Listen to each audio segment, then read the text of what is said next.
Law of demand depend करता है या यूँ कहे कि रिलेशनशिप बताता है between price and quantity demands keeping other factors constant, जिसको बोलते हैं सेटेरिस पेरेविस। ठीक है, सेटेरिस पेरिबस, ये एग्ज़ाम में आता है, ये याद कर लेना, ध्यान में रखना इस चीज़ को। देखो, प्राइसेस अगर किसी चीज़ का घट रहा है, ठीक ना, तो उसका क्वालिटी डिमांड जो है बढ़ेगा। ठीक है, अगर प्राइस बढ़ रहा है तो क्वालिटी डिमांड घटेगा। अब आ जाता है assumption of law of demand. इसमें price of substitute goods do not change होता है, कि जैसे टी है तो उसका सब्स्टिट्यूट कॉफ़ी, उसका कॉफ़ी का जो है प्राइस घटना या बढ़ना नहीं चाहिए। ठीक है, अगर ये कॉफ़ी अगर मान लो कि 50 रुपये प्राइस है तो ये 50 ही रहना चाहिए, ये 50 से बढ़ कर के 60 या 70 या फिर घट करके 30-40 नहीं होना चाहिए। ठीक है, अब आता है price of complementary goods remain constant. Complementary goods का प्राइस जो है कांस्टेंट रहेगा। जैसे कार है तो इसका कम्प्लीमेंट्री पेट्रोल होगा, पेट्रोल जो है 95 रुपये अगर है तो ये 95 से 105 नहीं होना चाहिए बढ़ करके, या फिर ये घट करके 95 से घट करके 90-70 जो भी है ये नहीं होना चाहिए। तभी जा करके बोलेंगे कि लॉ ऑफ डिमांड जो है इसके ऊपर डिपेंड कर रहा है। कार का प्राइस अगर बढ़ेगा तो डिमांड घटेगा, अगर प्राइस घटेगा तो डिमांड बढ़ेगा। ठीक है, प्राइस बढ़ेगा तो डिमांड घटेगा और प्राइस घटेगा तो डिमांड जो है बढ़ेगा। अब आता है तीसरा, जिसको बोलते हैं income of consumer remains the same. Income of consumer remains the same. ठीक है, तो जैसे अगर मान लो कि आज इनकम है 7,000 रुपये, तो ये 7,000 का 7,000 ही रहना चाहिए, ये बढ़ कर के 8,000 नहीं होना चाहिए, या घट कर के 6,000 नहीं होना चाहिए। ठीक है, तभी जा कर के बोलेंगे कि कोई भी चीज़ का लॉ ऑफ डिमांड जो है उसकी प्राइस पे डिपेंड कर रहा है। ठीक है, चौथा नंबर आता है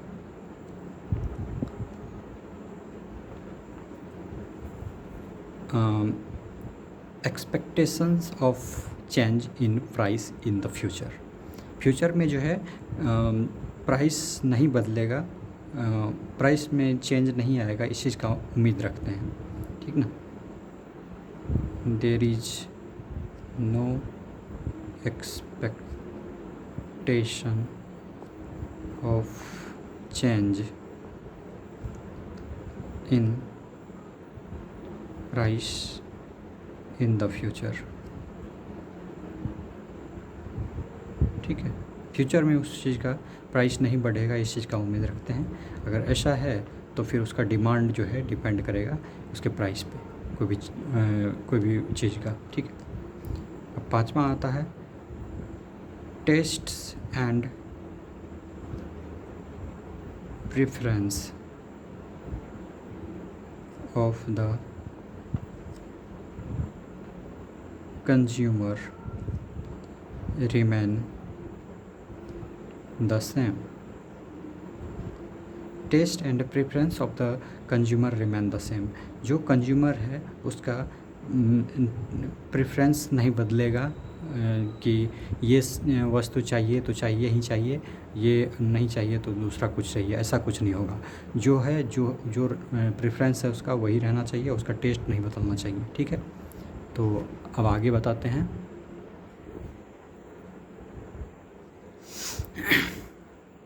बट जो यहाँ पे ये क्या है ना कि law of demand states the inverse relationship between price and quantity demand. ठीक है, क्वांटिटी डिमांड जो है उसके बीच में जो है इन्वर्स रिलेशनशिप दिखाता है। ठीक है, इस चीज़ को ध्यान रखना। ठीक है, अब हम आगे देखते हैं कि डिमांड शेड्यूल और डिमांड कर्व क्या होता है। ठीक है,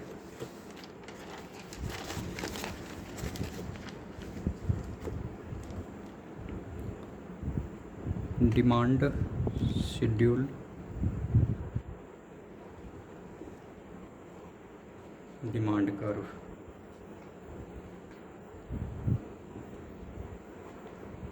ठीक है, देखो डिमांड शेड्यूल होता है कि प्राइस, अगर देखो कोई चीज़ का प्राइस है यहाँ पे और ये क्वालिटी है, सॉरी क्वांटिटी डिमांड है of commodity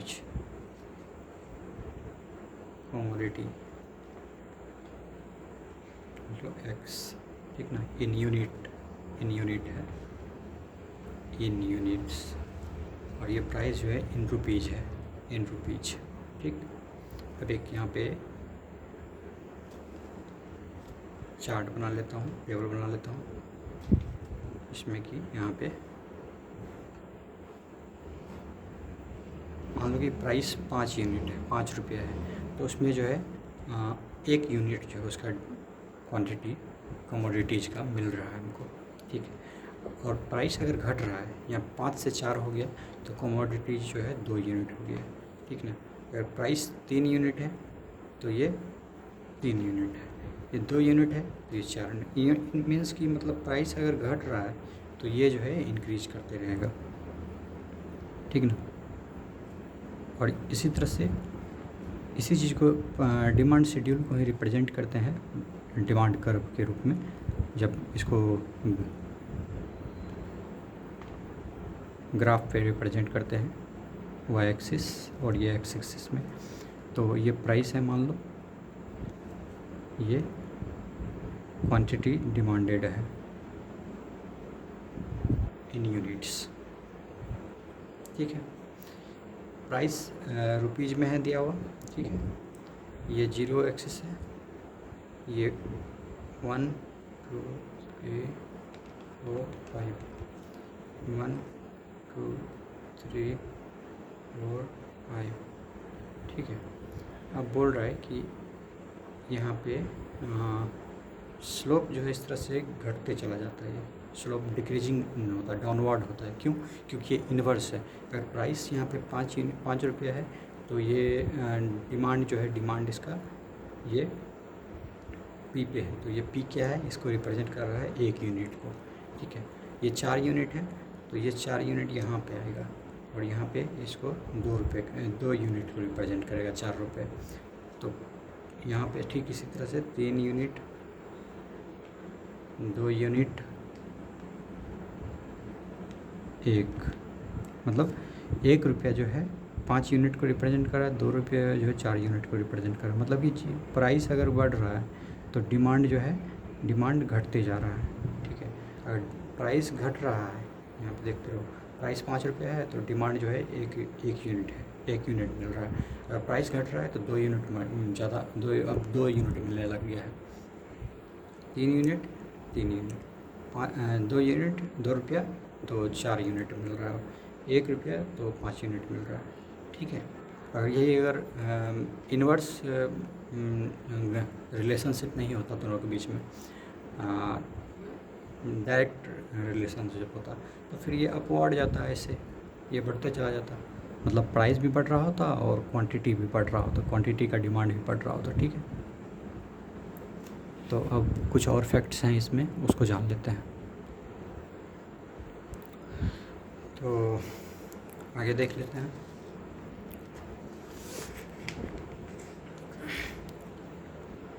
important facts about law of demand. ठीक है,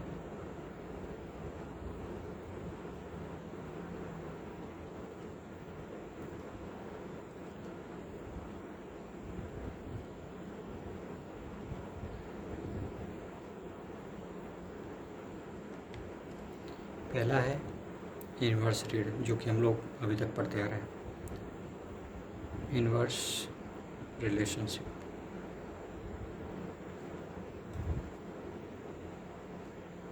यानी कि प्राइस अगर बढ़ रहा है तो क्वालिटी डिमांड जो है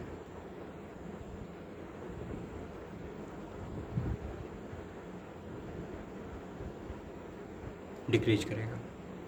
प्राइस अगर इंक्रीज कर रहा है, सॉरी डिक्रीज कर रहा है, तो क्वालिटी डिमांडेड जो है इंक्रीज होगा। ठीक है, दूसरा पॉइंट है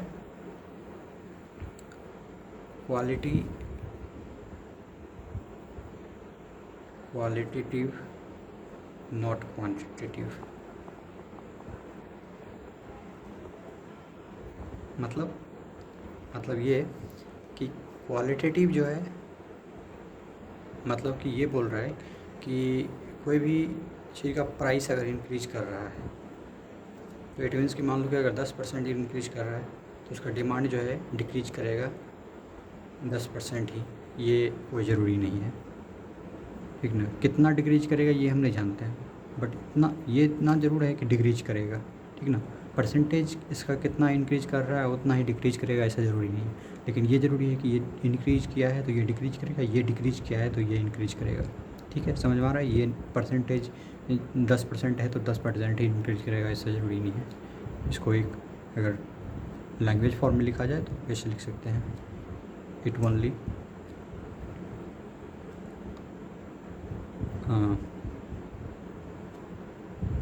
indicates the direction of change in the amount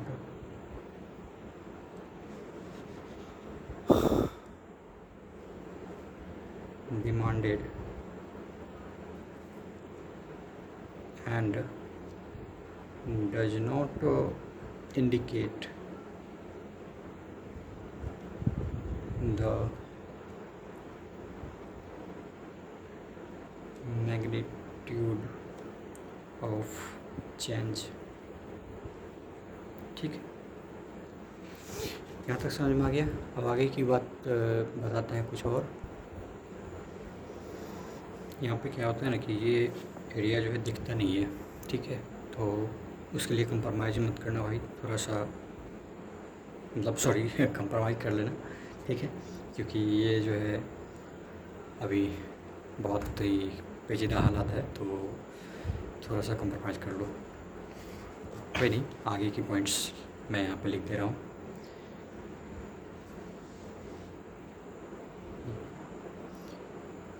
no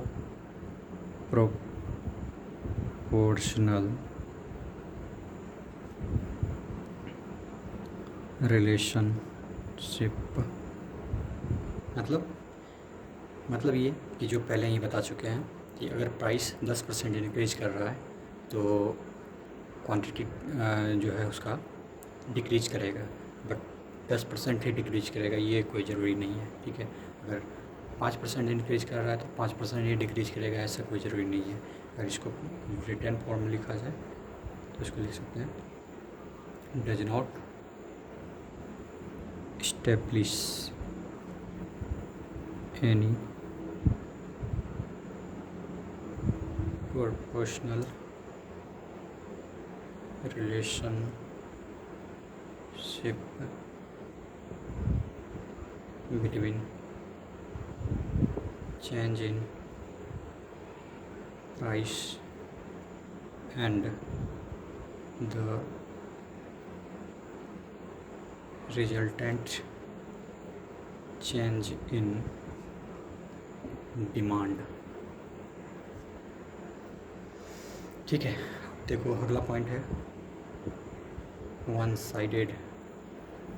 मतलब कि देखो हम यहाँ ले तो रहे दो चीज़ को, ठीक है, पहला प्राइस, दूसरा डिमांड। ठीक, प्राइस डिमांड तो, लेकिन देख रहे हैं हम सिर्फ प्राइस को। प्राइस अगर बढ़ेगा या घटेगा तो उसके ऊपर डिपेंड कर रहा है, ना कि हम क्वांटिटी कितना बढ़ रहा है घट रहा है उसके ऊपर डिपेंड कर रहा है। ठीक है, तो इसको इस तरह से भी लिख सकते हैं, only explains the effect of change in price on the quantity demanded. It states nothing about the effect of change in quantity demanded on the price of the commodities, the commodity। ठीक है, यहाँ तक है। अब हम लोग जानेंगे कि रीजन क्या है लॉ ऑफ डिमांड का, क्या रीज़न है। रीजन ऑफ रीजन जानेंगे कि जिस वजह से ये जो है प्राइस बढ़ता घटता है, क्या रीजन है। ठीक है, ऐसा करते हैं अगले ही वीडियो में बताते हैं reason of law of demand. ठीक है, फ़िलहाल के लिए इतना जितना बताया गया है इसको ध्यान में रखो, इसका नोट्स बनाओ और कोई एक रेफरेंस बुक रखो जिससे तुम पढ़ो और समझ में अच्छी तरह से आएगा इतना करने के बाद। ठीक है, सो PDF के चक्कर में मत पढ़ना कहीं पे भी, इसलिए मैंने खुद से लिखा है नोट्स, ताकि तुम भी खुद से लिखो और क्या। ठीक है, खुश रहो। ठीक है, बाय।